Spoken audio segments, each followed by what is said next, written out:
Hey diddly do neighbors, Matt Busby again for Track Tuesday on Wednesday, and we are going to finish our lap of NCM Motorsports Park.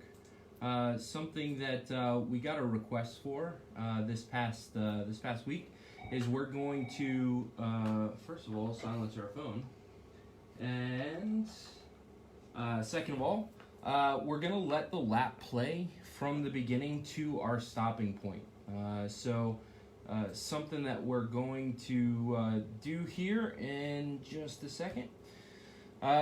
Again, we're not going to talk through it. This is a little bit different of a lap because the second half of the racetrack in this lap was a little bit cleaner, and I can illustrate some points a little bit better. But we're going to start onto the front straight, and we're going to stop at about 13. So I'm just going to let this play. And maybe.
Alright, so that's where we're going to kind of hold up just for a second. We're starting a little bit further back here just to kind of illustrate some points. You could hear from about right here on the data, which is at the apex of 12. This is where we're on throttle, and we're going to be on throttle. We're at 73 miles an hour here at the apex of 12. Sorry for the data on the overlays in kilometers, but we've got our mile an hour up here. So we're at 73 miles an hour at the apex of 12, and this is where we're going to be rolling onto throttle. Again, we mentioned how tricky this corner is, and that getting car placement for 13 isn't as critical as getting a clean exit at 12. So we want to be on throttle. This is the longest straight on the racetrack.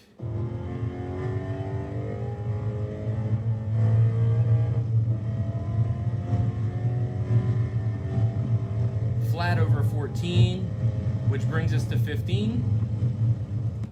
So again, we kind of talked a little bit about it before.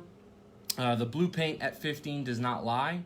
One thing that I hear taught quite a bit is people are looking for you to straddle or get close to this white line. I absolutely hate that.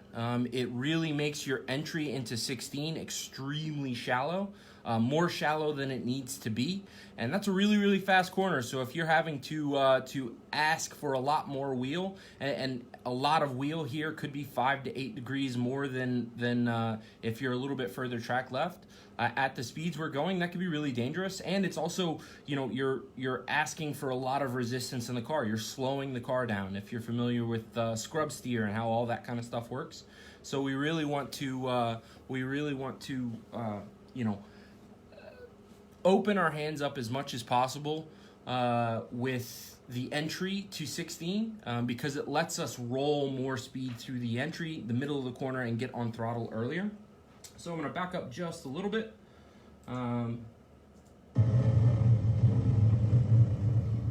You see how I hold my hands just a little bit. See how far left I am. I'm still really close or hugging the curb.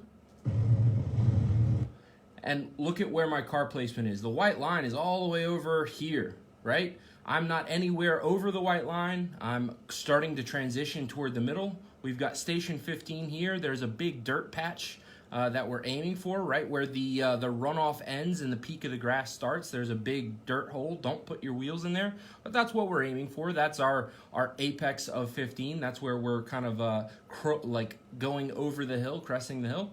But notice where the car is, how I'm positioned, and how much speed I'm still carrying. I'm at 98 miles an hour here, and I'm gonna scrub steer. I just a little bit of brake going up the hill of 15. In my particular car, I have just enough brake to where I can downshift confidently. In certain cars, like in our Miatas, stuff like that, 15 is flat. In this car, if we're honest, once I get a little bit more confidence and kind of work up to it, 15 is probably going to be flat in this car as well. It's just about where you're comfortable, how much speed you're comfortable rolling up the hill, and then getting the car slowed down enough to make a directional change in the linear distance that we have. So every car is different, every driver is different. So don't go barreling through there without kind of working up to it. But we're at 98 miles an hour here, and we're going to slow down just a little bit more. Talk about this dirt patch here. We're at 90.5 miles an hour as we crest the hill.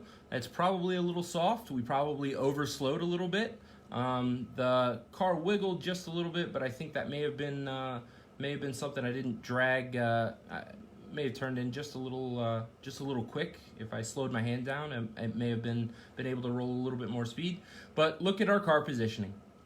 As we crest that hill, we're still hugging the grass, but we're not asking for as big of a directional change had we have been on the white line or in that runoff, right?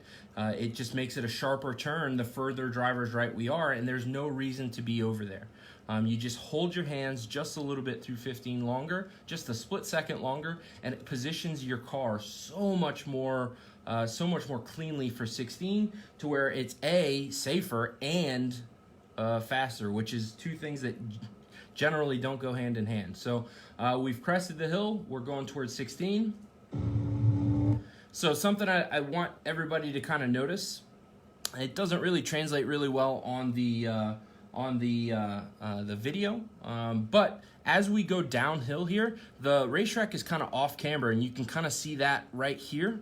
But as we get to this curbing here, the racetrack comes back up. It's a lot like turn 7, where we're going downhill and off camber, and then as soon as we get to the bottom, we kind of transition to an uphill on camber. So we go from a bad grip situation to a really good grip situation. So what that means is the further you are driver's left out here, the more the racetrack's going to suck you out. So if you get too far to the left too early, you're going to fight the car a little bit. So we want to hug over here on the entry and just slowly transition to mid-track to down here where it comes up on camber, to where we can get a nice straight deceleration into 17. I'm really quick, really quick. Greg Bell, what's your opinion on best places for a downshift in this carousel? Heavy, higher horsepower cars especially.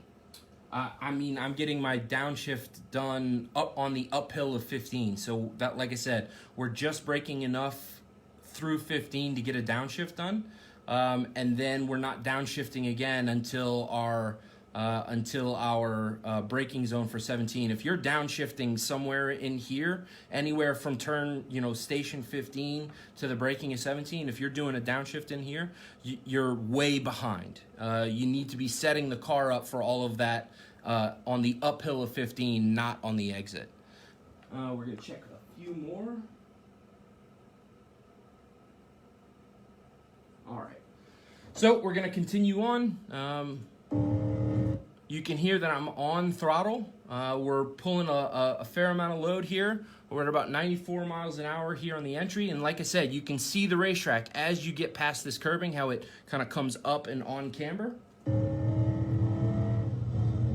And we're going to kind of work our way out there. I could probably cheat over there just a little bit. Again, I probably scrubbed too much speed going over through 16. I probably left some time on the table here, to be honest. So something for me, next time I'm out there, I can kind of play with and see what track position, car position, and a little bit more mile an hour will do, playing a game with how far to the left I can get. But here we are, we're entering 17. 17 for me is probably the sketchiest corner on the racetrack, because the cadence of it, the rhythm of the corner, is actually really, really quick. The radius of it isn't anything. It's a little tricky, it's a little technical, but your entry happens in a really, really short period of time, and your exit happens over a really long period of time. And that can be a little daunting, especially with the mid-corner speed that this corner kind of wants to be fast. So you have to have a really abrupt turn-in or a really big transition, like weight change, which is generally, at that speed, a little bit unnerving. What makes that even more unnerving is the exit pinches, and the wall is probably, I think it's like 15 feet off the edge of the racetrack. So the margin for error in this corner is 0 at the speeds that we're going. If you make a little mistake here, you're gonna crinkle something. So it's something that it's definitely the highest risk corner for me here on the racetrack. David wants to know, Matt, do you run data acquisition like an AIM Solo for analysis? So this system, the VBox HD2, Race Logic VBox HD2, I have this in the car every time. You can run an AIM Solo. Even a base AIM Solo does GPS speed. So this little line down here is our GPS speed trace. And even that can be something paired with a GoPro that can help. It's not perfect. I like this. The VBox stuff, it automatically syncs my video to my GPS speed trace, and then I've got a few other inputs, and then I can add, throttle, brake, steering inputs, all that kind of fun stuff. The downside to that is this VBox setup. It's not mine. It's the racetracks. We use it here for the Pro Racers Take with Andy Pilgrim. One of these setups is like $3,500, so I'm just fortunate enough to borrow it from the racetrack when we go out. And private coaching with Andy too. You get this to take, like the data stick to take home. Yeah, with your if you do any kind of private coaching with us here with Andy Pilgrim, we put this data box in your car, so all of your on-track sessions with Andy have this video, this data, and we compare Andy's laps versus your laps and all that kind of fun stuff. And this is just a phenomenal tool. It's the best tool that I've ever used for going over data and just progressing as a driver. Stuart, we all of our previous videos are on the Facebook page, so you can kind of scroll down the NCM Motorsports Park wall, and you can see part 1 and part 2, and then once this is done, it'll get saved to the page as well, so you can watch all 3 whenever you want. So we're entering turn 17. I'm going to kind of back up here a little bit to turn 15, and we're going to play this in a little bit at speed into our braking of 17.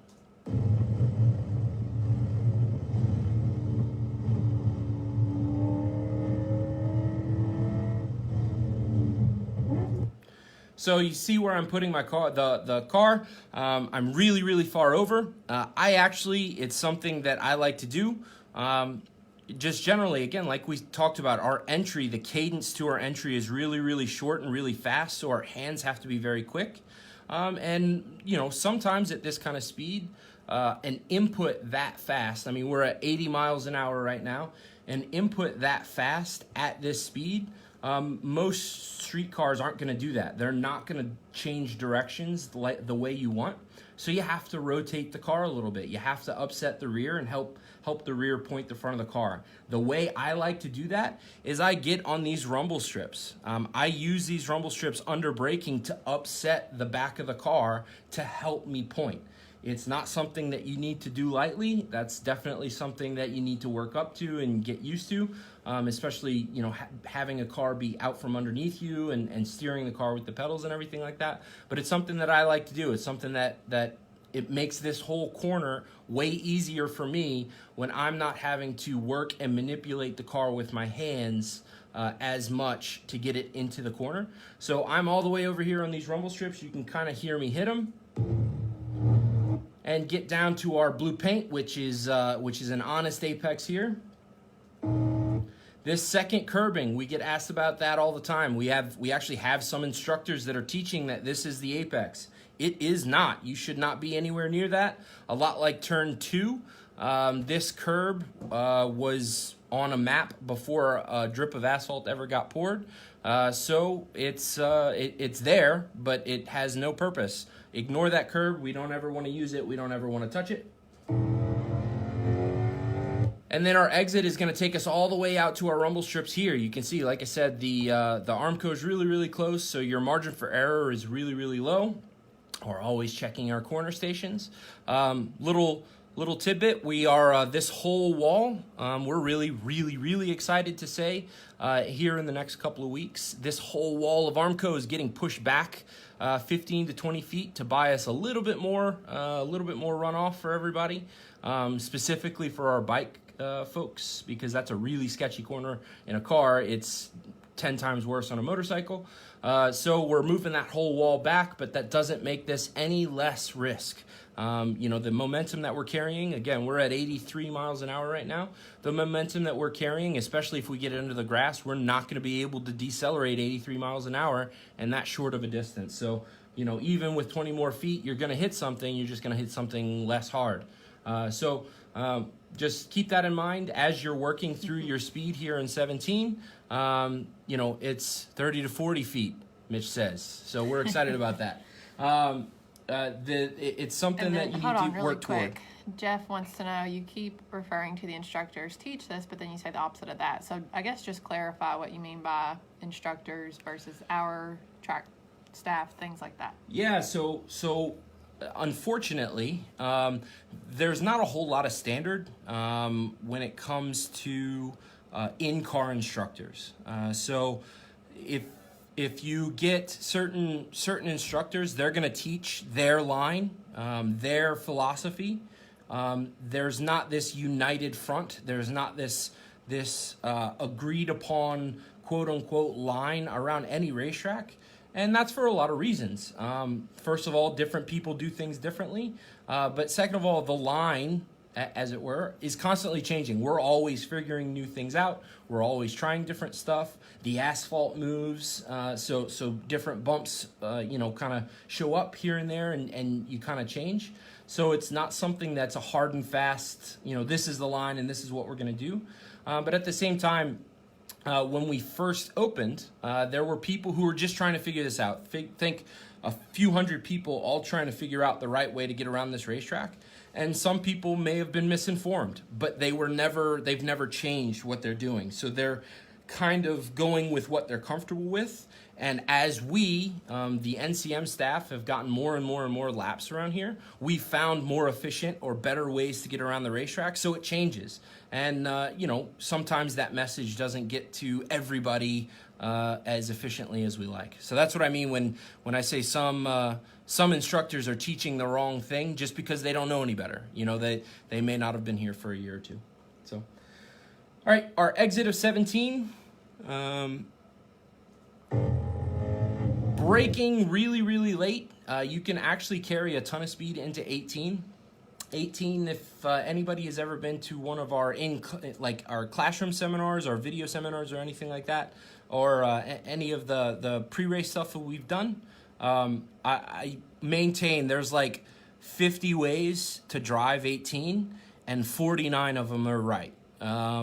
You can do this a whole bunch of different ways. It becomes a personal preference, a car setup kind of thing. I find myself wanting to find the most efficient way through, as in like the less distance, so the less linear feet I can go, I can use. So I've seen a lot of people kind of hang out really far drivers left, get really far drivers left, and then make a big directional change mid-corner and apex it extremely late. Whereas I tend to apex it extremely early and then just kind of balance the car all the way over here to the entry to sinkhole, which is 19. And this is where it matters, right? So what you're doing right now, right here on the racetrack in your track position, you are setting up how much steering angle and how much risk you are willing to take on the entry to sinkhole.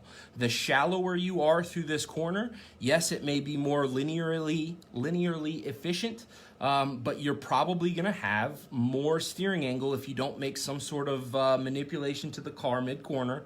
as you crest the hill for sinkhole, which means you're going to have more steering angle, and you probably are going to lose, you have a potential to losing traction more so than if you went down that hill with your hands straighter, right? So the further we are out and the later we apex this, the straighter our hands are going to be for sinkhole. The earlier we go, it may be a little bit more efficient. We can cut some tenths here on the end, into 18 and through the middle of 18, but our hands are going to be kind of wound up for 19, and we have to be prepared for the consequences of that.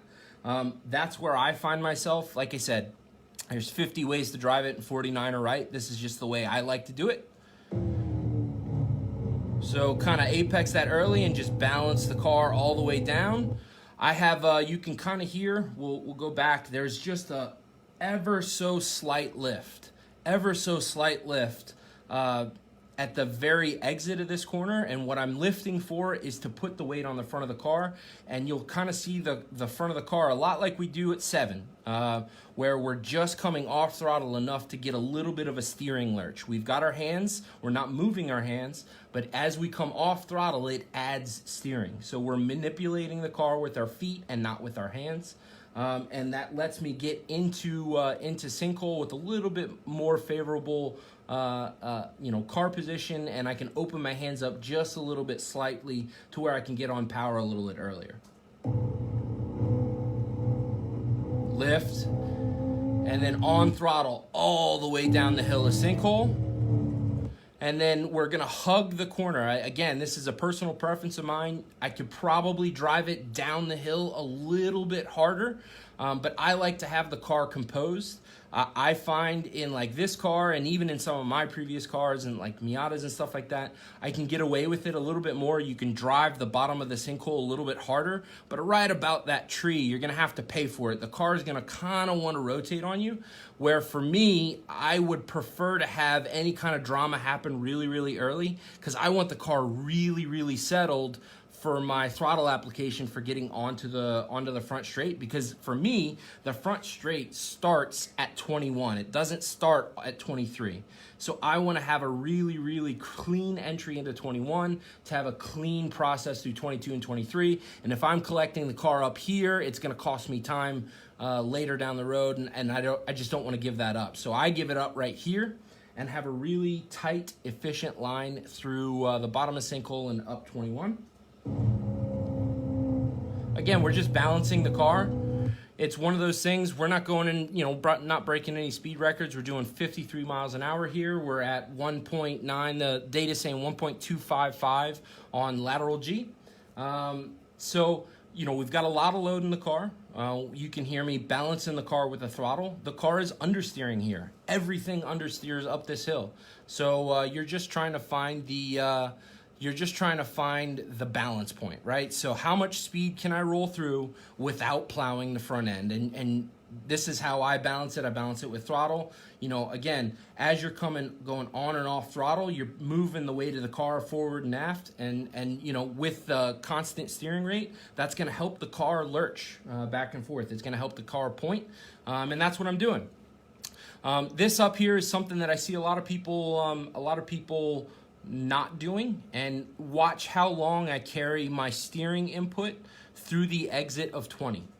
So I'm all the way over here till now, right? So I'm seeing a lot more people commit to 21 a little bit earlier, and to the point where some people are kind of clobbering that curb, like just hopping this curb here. And I do not recommend that. That is a very aggressive curb. Once or twice, it's like, haha, that was fun. And then like the 30th time and your diff blows out, it's not so fun. So think about that, as you're jumping these curbs here and there. I don't know that they offer too much of a performance or a time benefit, especially if on the way down you're having to collect the car. But they definitely take a toll on the mechanical aspect of your car. So just keep that in mind when you're hopping curbs here and there.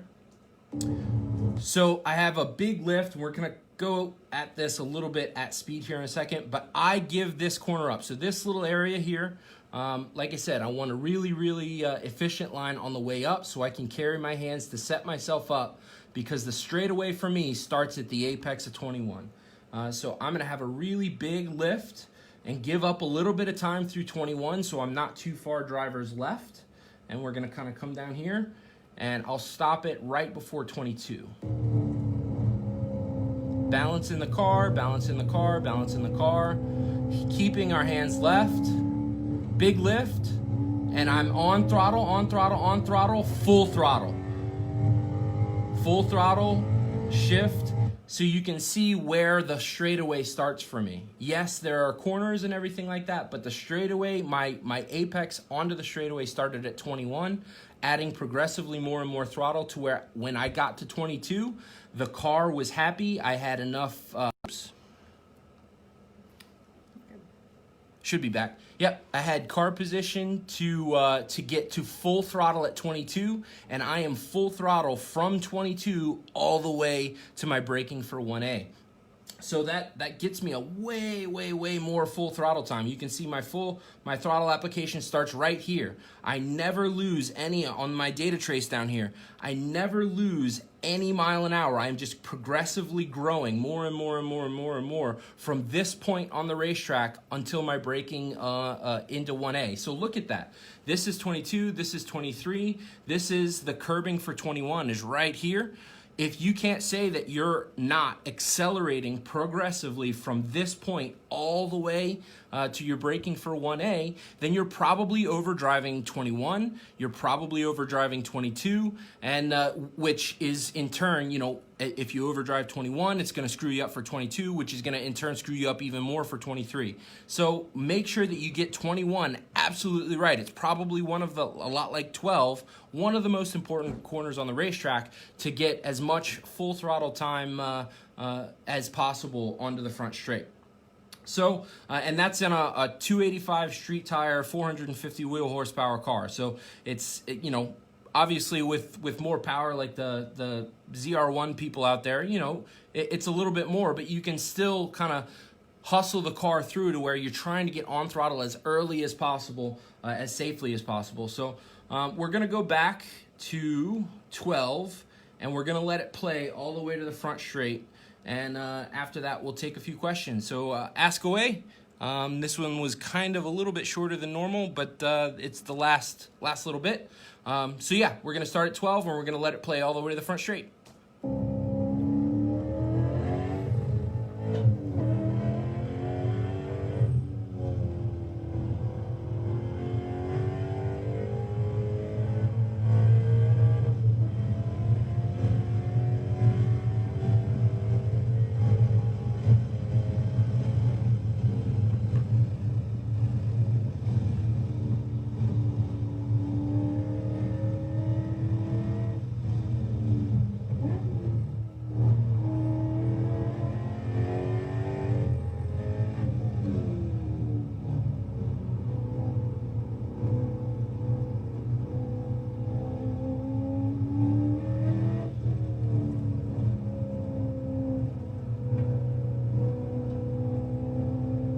Hey man, no bitch, anybody on the radio?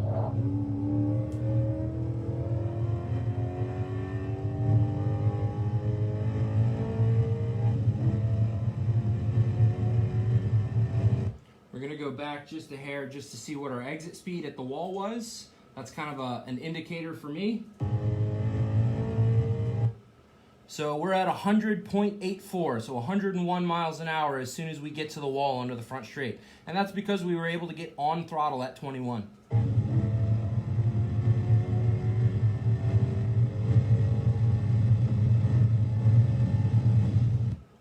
And we're gonna see 136 miles an hour on the front straight. Again, I'm probably picking up 3 to 4 miles an hour from being able to be on throttle way earlier. So I can't stress the importance of 21 enough.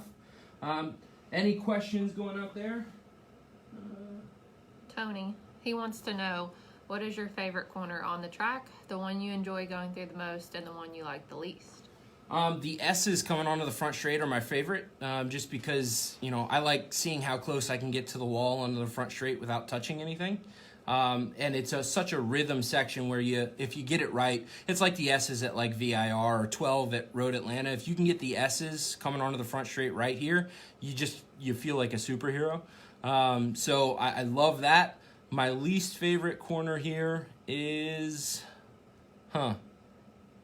turn 4, because it's a mask. It's not a corner. It's masquerading as a corner. Have I ever spun or had a close call? I've had moments here and there. You know, I generally, you know, I know my limits. I know my limits financially. I know my limits as to, you know, if I'm driving somebody else's car, I'm never anywhere near the limits because I can't afford to replace the thing I've been offered to drive. You know, I know how to stay in my limits. That's not to say that previously in my life I haven't had issues. I haven't wrecked cars or something like that. That'd be a lie. But I'm fortunate enough to have enough seat time to know when it's time to push, when it's appropriate, and then when we're too far. That's the hard part. It's you know, you get to a point where you get really comfortable with having some really good car control and, you know, having the car out from underneath you a whole bunch. But the real magic is knowing when that's appropriate and when you have to dial it back half a click just to be on the edge of that. That's where the true speed is. And that takes time, and I'm still on my journey. I'm still learning, but the data really helps me understand where that is, and I've gotten better at translating what I'm feeling in the car to what the car is asking for on the data. So it's just a process. It's part of seat time, seat time, seat time. Am I buying a bike? You're killing me, Rob. Maybe one day, if my wife doesn't find out, sure. Any other questions for the day? All right, guys, we're going to kind of call it here. I'm going to go back to the beginning. We're going to play the lap from start to finish and call it a day after that. We thank everybody for watching.